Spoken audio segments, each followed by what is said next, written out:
Hello students. Class 10 civics में lesson 5 जन संघर्ष एवं आंदोलन के अंतर्गत हम लोगों ने लास्ट वीडियो में नेपाल में जन संघर्ष के बारे में पढ़ा कि किस तरीके से नेपाल में राजतंत्र स्थापित था और जनता ने संघर्ष किया, आंदोलन किए और सफलता जनता को प्राप्त हुई और वहाँ पर लोकतंत्र स्थापित हुआ। कुछ दूसरी कहानी इस प्रकार है कि बोलीविया में भी जल युद्ध होता है और यहाँ भी जनता जो है वो आंदोलन के माध्यम से अंत में सफलता प्राप्त करती है।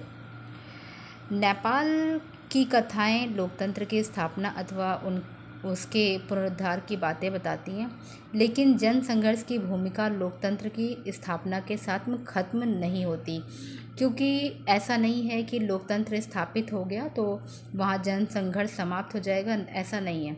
जब जब समाज जनता के सामने समस्याएं आएंगी, जनता संघर्ष करेगी, आंदोलन करेगी, हड़ताल करेगी और सरकार के सामने अपनी समस्या को रखेगी।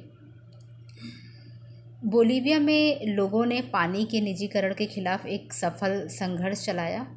बोलीविया लातिन अमेरिका का एक गरीब देश है जहाँ पर पानी की काफ़ी कमी है और यहाँ पर आसपास के राज्यों से पानी की पूर्ति कराई जाती है। तभी कुछ एक ऐसी घटना होती है जिस घटना से लोग काफ़ी भड़क उठते हैं और आंदोलन और हड़ताल जैसी चीज़ों के लिए आगे आते हैं। बोलीविया में विश्व बैंक ने यहाँ की सरकार पर नगर पालिका द्वारा की जा रही जलापूर्ति से अपना नियंत्रण छोड़ने के लिए दबाव डाला।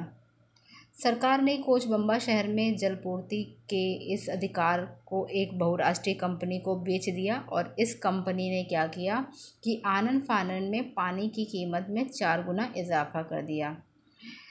पानी का मासिक बिल 1,000 रुपये तक जा पहुंचा, जबकि वहां की औसत आमदनी जो थी वो 5,000 रुपये थी।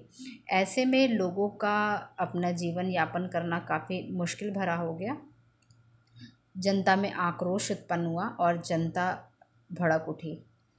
जनता ने सन 2000 की जनवरी में श्रमिकों, मानवाधिकार कार्यकर्ताओं तथा सामुदायिक नेताओं के बीच एक गठबंधन ने आकार ग्रहण किया और इस गठबंधन ने शहर में 4 दिनों की कामयाब आम हड़ताल की। सरकार बातचीत के लिए राजी हुई और हड़ताल वापस ले ली गई, किंतु सरकार ने कोई भी एक्शन नहीं लिया और जनता को कुछ भी हाथ नहीं लगा। जनता को मजबूरन फरवरी में पुनः आंदोलन शुरू करना पड़ा, लेकिन इस बार पुलिस ने जनता के साथ काफ़ी दुर्व्यवहार किया, उस पर लाठियां चार्ज की और जनता और ज़्यादा भड़क उठी और ना चाहते हुए भी अप्रैल में पुनः आंदोलन को जारी रखते हुए एक और हड़ताल की। इस बार सरकार ने मार्शल लॉ लागू किया। इसके अंतर्गत जो शक्तियाँ जो थीं वो आर्मी को दे दी गई। अब आर्मी जो थी वहाँ की जनता को अपने तरीके से डील कर रही थी।